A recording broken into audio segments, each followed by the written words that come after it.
so listen, I want to open this up actually where I'm not one of my friends here tonight. She's 10 years old, Lena. Lena, you still here? Come on up here. I want you to come to this stage tonight. And I want to share with you guys a little story of this young woman here. We weren't planning to do this tonight, but she approached me today with a letter that I was going to share with you guys. So one of my controversial proposals in this campaign, I got me in a lot of trouble.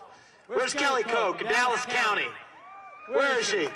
I gave a speech at a Dallas County rally where I said, you know what, every high school senior who graduates from high school should have to pass the same civics test that every immigrant has to pass in order to become a voting citizen of this country. You got to do it between the ages of 18 and 25. So that got me in trouble, okay? Said, this guy wants to disenfranchise young voters. No, you're missing the point. Then comes tonight, Lena, who is... How old? I'm 10. She's 10 years old. She writes me this letter. She says, on September 16th, you made a post about my last letter to you. She sent that one to me. After you made that post, people on the internet were bullying both of us, saying things like, make sure you write back saying she can't vote until she's 25. Well, she said, when I saw that, I took a personal challenge, 10 years old, to prove to them that a 10-year-old can pass the civics test.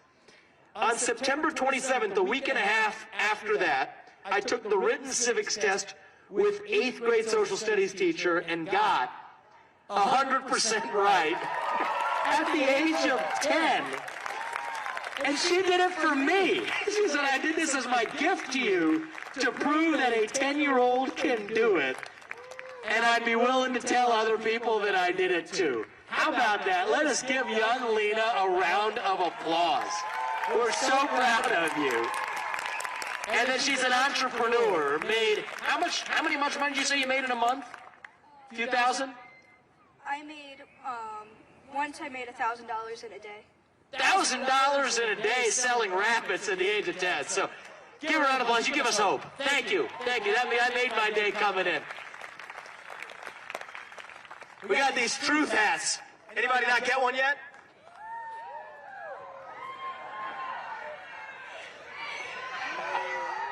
Who wants one?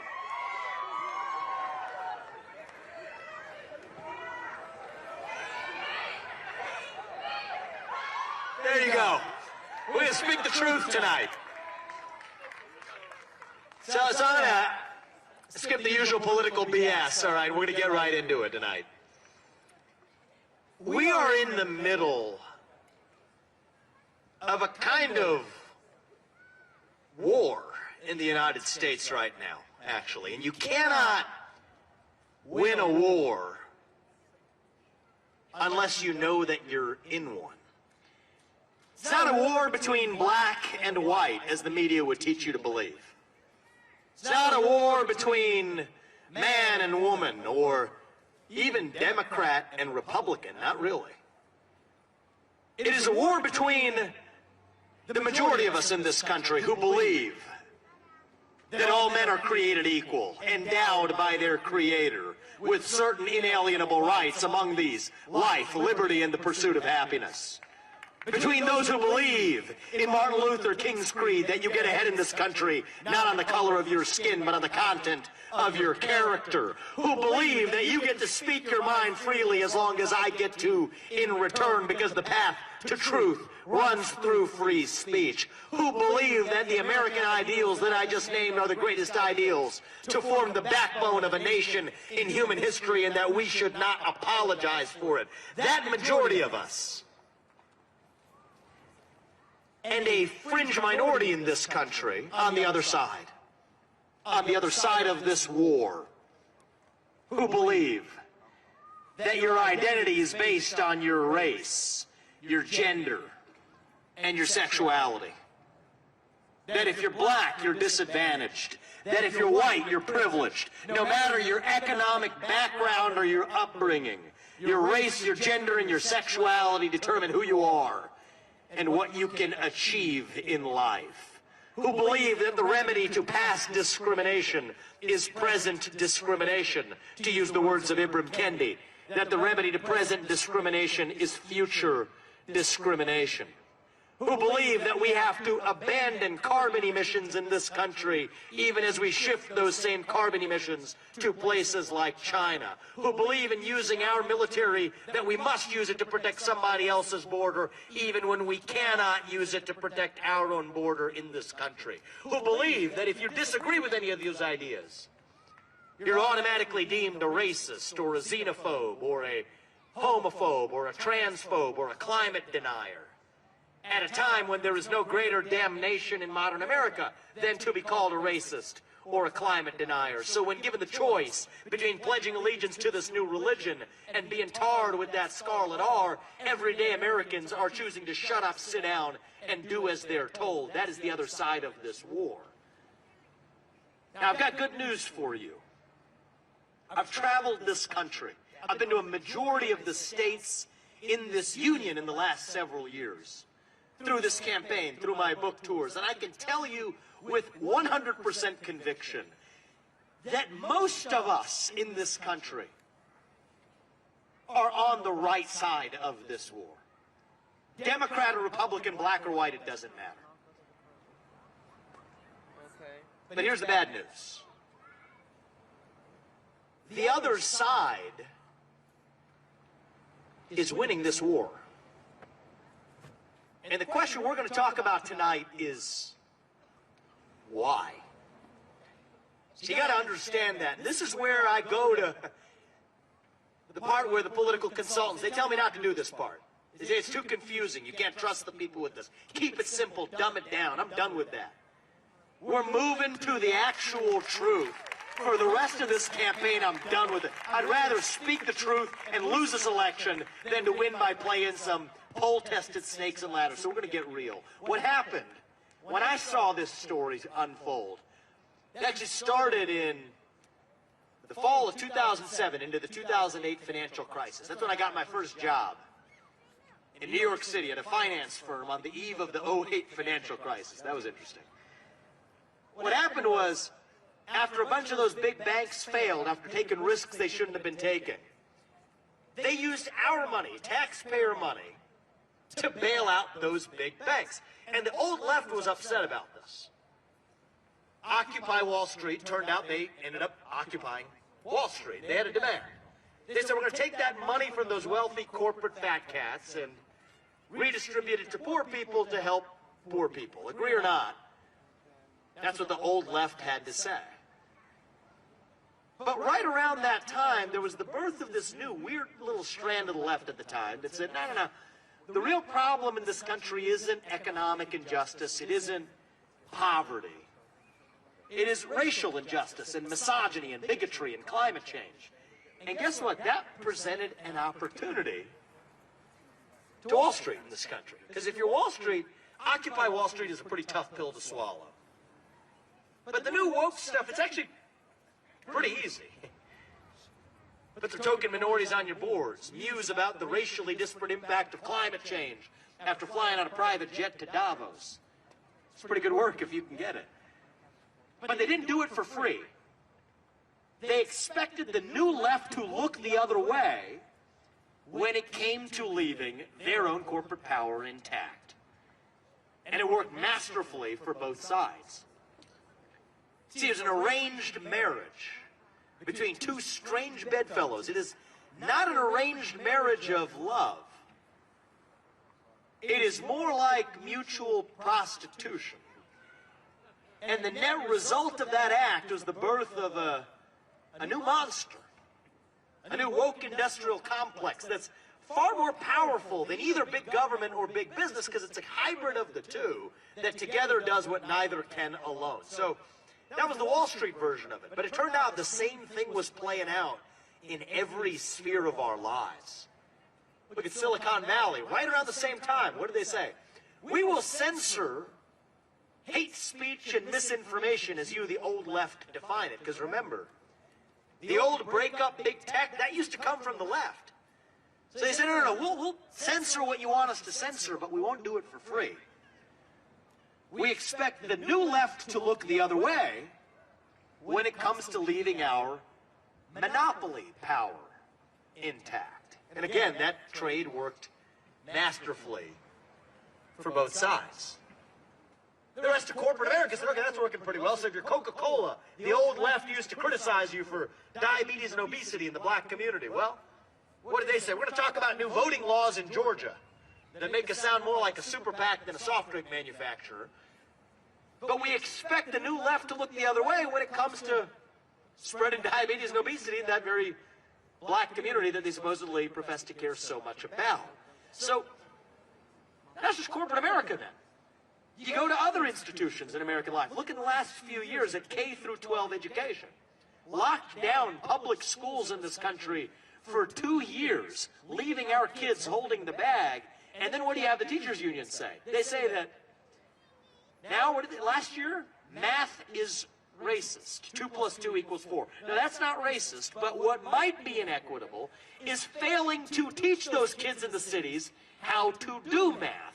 Blow the woke smoke to deflect accountability for your own failure. Think about college education, my generation. People who graduated college when I did, many of them haven't even repaid their student loan debts, being told that you become a gender studies major at somewhere in California, it's going to earn you the American dream. It didn't work out that way, but you still have the college debt left. Blow the woke smoke, learn some critical race theory in college, and have an oppression theory to go along with it. Now you wonder about the U.S. military. Same story. 25 years of wars from Iraq to Afghanistan, $3 trillion spent, thousands of innocent American lives lost.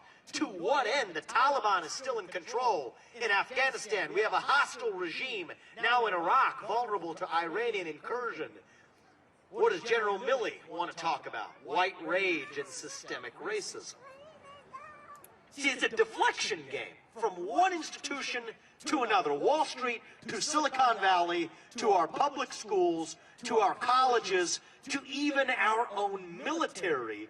It is an arranged marriage between these two strange bedfellows. That's the first story behind how this fringe philosophy got propped up by the managerial class, the swamp, both within government and beyond government, who used it to deflect the ire of the old left so they came out winning. And that worked so masterfully for both sides that somebody else showed up on the scene and said, we're going to turn up this arranged marriage, turn that into a three-party affair. That was the Communist Party of China. What they realize is if every American institution is now engaging in this anti-American poison to advance their own goals, then maybe we, the CCP, can do it to advance our own goals. It's a complicated story. You're going to stay with me on this. Xi Jinping, every time he is pressed about the Uyghur human rights crisis, where there's over 1 million religious minorities enslaved in concentration camps, subject to forced sterilization, communist indoctrination, and worse, what does he say? He says that Black Lives Matter shows that the United States is no better. I'm not making that up. It's not an accident. His top diplomat comes here to the Alaska summit and lectures Tony Blinken, our compliant little puppet sitting there getting lectured by the Chinese diplomat, saying that China wants to see the U.S. do better on human rights, and China wants to see the U.S. stop slaughtering, that is his word, slaughtering Black Americans. This would be laughable if it weren't for the fact that our own companies and our own schools and universities and military lend credibility to those claims. Here's how they play the game, right? If you're Disney, they'll criticize an anti-abortion law in the state of Georgia or a good parental rights bill in the state of Florida, but without saying a peep about the actual human rights atrocity in Xinjiang, where they go to film Mulan just a couple of years ago without saying a peep until the very end of the movie. You could still see it in there today where it says, "We thank the local CCP authorities for allowing us to film here." That's Disney. LeBron James, same story. JP Morgan Chase, Jamie Dimon, same story. BlackRock CEO Larry Fink applying emissions caps to Chevron and Exxon, but not to PetroChina on the other side of the world. Why? Airbnb handing over user data of American users as a condition for doing business in China. It's really easy answer why. It comes down to money. Because if you're the CCP, you build a great wall, the Great Chinese Wall, to stop you from entering the Chinese market if you criticize the CCP. But if you're going to criticize the United States or apply those emissions caps over there, they will roll out the red carpet, turning Larry Fink to Tim Cook at Apple into Xi Jinping's circus monkeys. He will say jump, they will ask how high, because it comes down to money. And we made a mistake in this country. We got to learn from our mistakes or we're destined to repeat them. It's bipartisan. It's not a Republican versus Democrat story. We thought we could export Big Macs and Happy Meals, and somehow that was going to spread democracy to places like China. We thought we could use our money to get them to be more like us.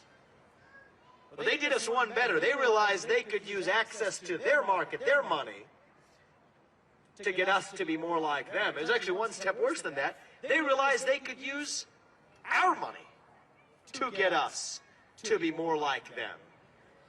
And it has worked. And you know what that does? That undermines our greatest geopolitical asset of all. That is not our nuclear arsenal. It is our moral standing on the global stage, equating Chinese nihilism with American idealism. So I told you, it's a long and complicated story of how we got to where we are. That's the story of how we got to now. But you got to see it with clear eyes if we're actually going to do something about it. So the real question is, what do we do from here? Well, I'll tell you, like many of you, I am a fan of Ronald Reagan. He's one of my heroes. I respect him because he did what he needed to do in his era. He didn't parrot slogans he memorized from 40 years earlier. He woke up, opened his eyes, and said, you know what? What we need to do now is cut taxes, government regulations. The problem's really in Congress. Today it's the deep state. Back then it was in Congress. I'm going to do what we need to do to usher in an era of prosperity that we continue to enjoy to this day. That's why he's my hero. But my favorite Republican of all time is not Ronald Reagan. It is Abraham Lincoln, who famously said 160 years ago, at the height of the Civil War, that the dogmas of a quiet past are inadequate to the stormy present. And I say that the dogmas of 1980 are inadequate to address the unique challenges we face in the year 2023. Here's how we address the problem. You know what? Who caused it? We talked about the swamp and we talked about the CCP. We're going to take each one down in turn. We need a U.S. president in this country who will stand up with a spine to the real enemy. Ronald Reagan said it about the USSR. I say in this war, here's my strategy. We win, they lose. That's exactly how we're going to do it. Let's talk about the swamp. This is how you gut it. The people who we elect to run the government, they're not even the ones who actually run the government. So you know what? If I can't work for you all as your next president for more than 8 years, which I think is a good thing, then neither should any of those federal bureaucrats reporting into me either. 8-year term limits for the bureaucracy instead of the civil service protections. We're done with it. That's how you drain the swamp. When there are government agencies that should not exist, from the FBI to the IRS, to the ATF, to the CDC, to the U.S. Department of Education. We're not just going to tinker around the edges. We're going to get in there and shut them down. That is how you revive the integrity of a constitutional republic. 75% reduction in the number of federal bureaucrats, rescind a majority of unconstitutional federal regulations that hamper our economy so that we can drill, frack, burn coal, embrace nuclear energy, put people back to work instead of paying them more money to stay at home, put the Fed in its place, stabilize the dollar, and take off that regulatory state that holds back the U.S. economy. That's how we go after that fourth branch of government. We can't just mess around the edges. We have to be willing to get in there and gut it. Now we talk about what are we going to do with the threat abroad. The Declaration of Independence of our century, the Declaration of Independence that I will sign as your next president, is our Declaration of Independence from China. We are done depending on our enemy for our modern way of life. We are done with it. We are in a codependent relationship. Those don't end well. The only question is who ends it first. The sooner we end it, the better for us. The longer we wait, the better for them. Today, the number one way we declare independence from our enemy abroad is to first declare independence from the climate cult that is shackling us here at home. The reason the climate change agenda is a hoax, and I will say it without apology, is that it has nothing to do with the climate and everything to do with letting China catch up to the United States. That's why they're perfectly fine shifting those carbon emissions we have to abandon to places like China. Last time I checked, it was global warming we're supposed to address.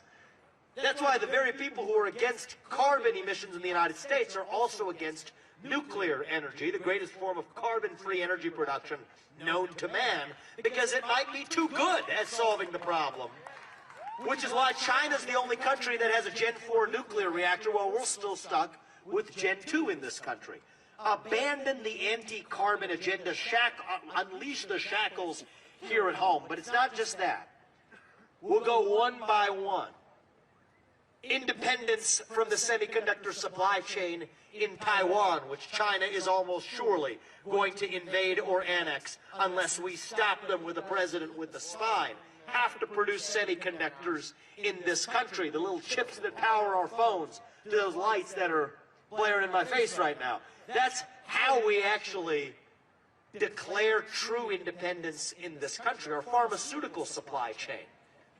Think about this, the same country, I was in this state, in Johnston, met two parents. I don't know if some of you know them, Derek and Kathy.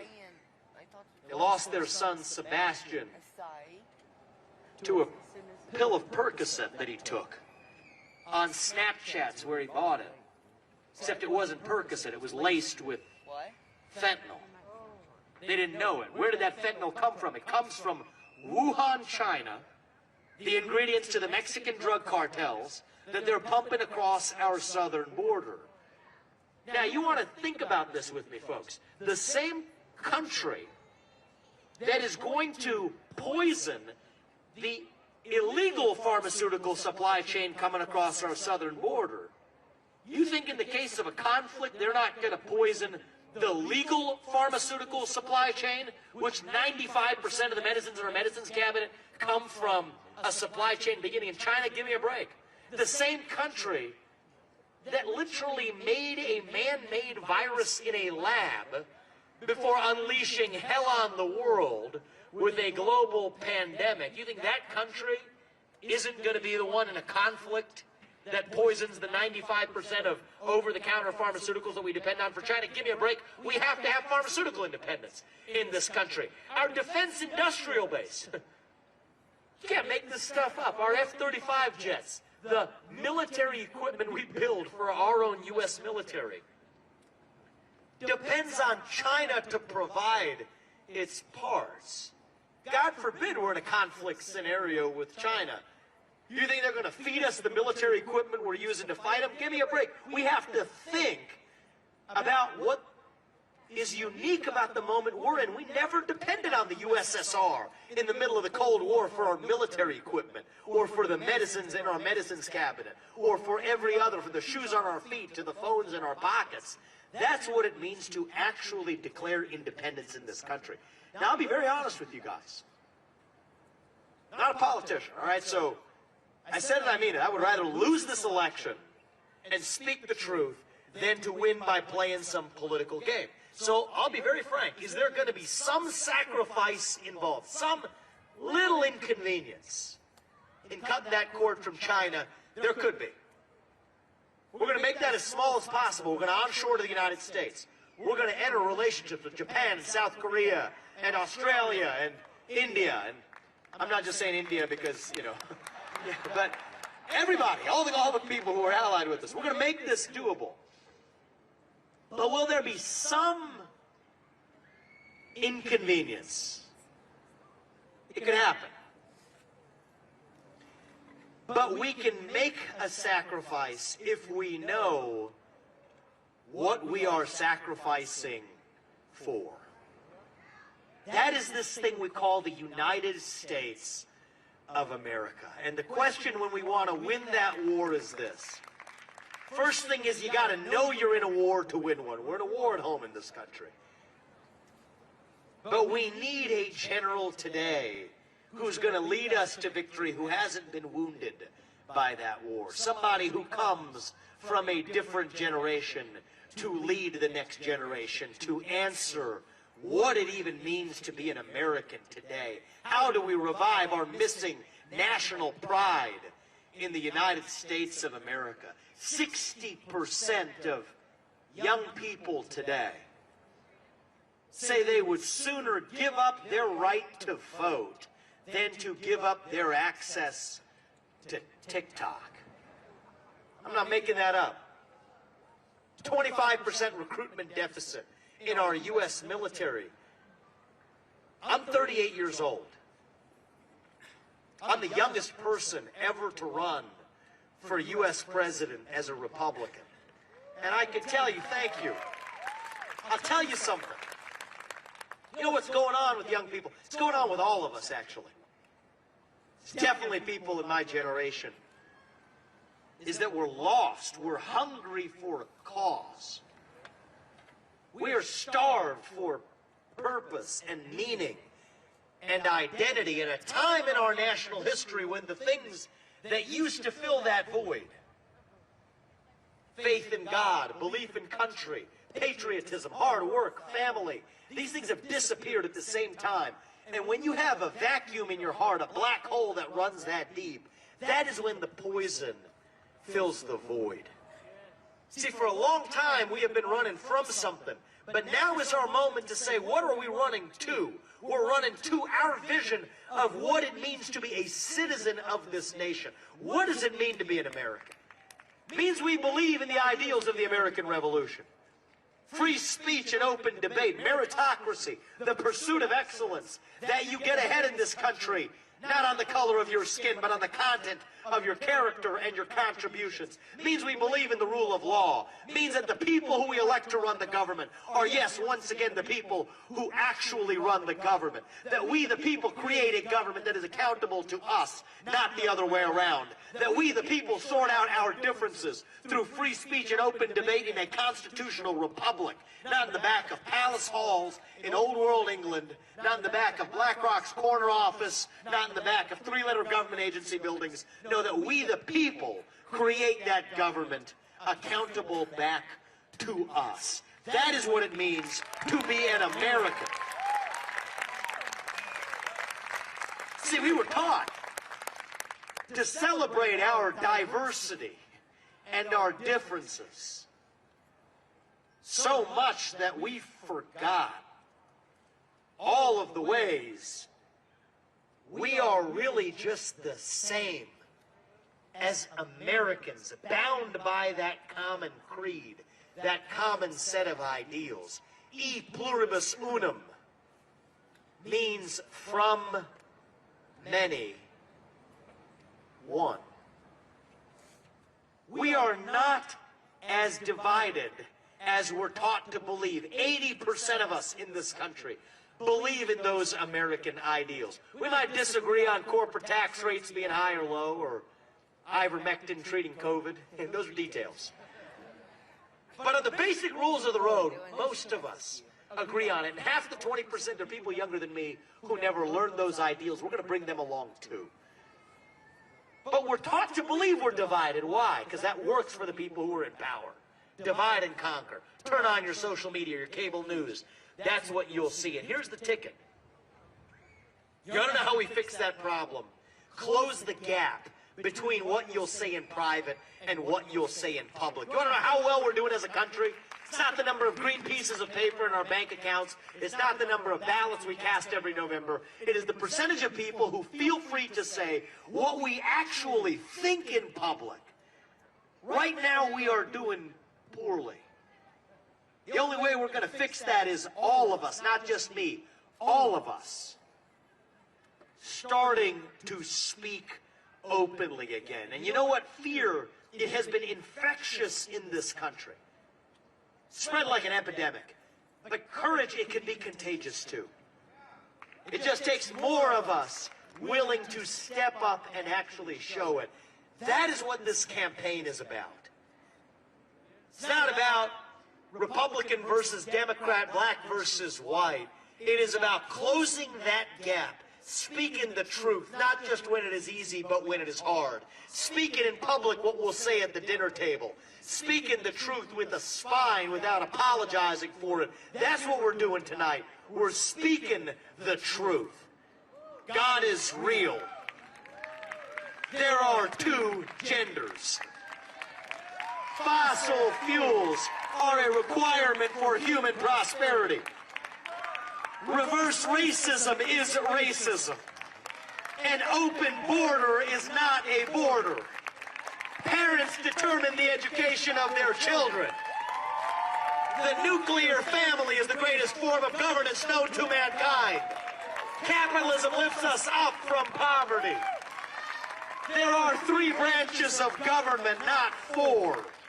And the U.S. Constitution is the strongest and greatest guarantor of freedom in human history. That is the truth. We fight for the truth. We fight for the truth, and we stand up for the truth. This is our 1776 moment. That is what won us the American Revolution. That is what reunited us after the Civil War. That is what won us 2 world wars and the Cold War. That is what still gives hope to the free world. And if we can revive that dream over group identity and division and grievance, then nobody in the world, not a nation, not a corporation, not a virus is going to defeat us. That is what American exceptionalism is all about. And that is what we together will revive to save our great nation. Thank you all. God bless you. God bless your families.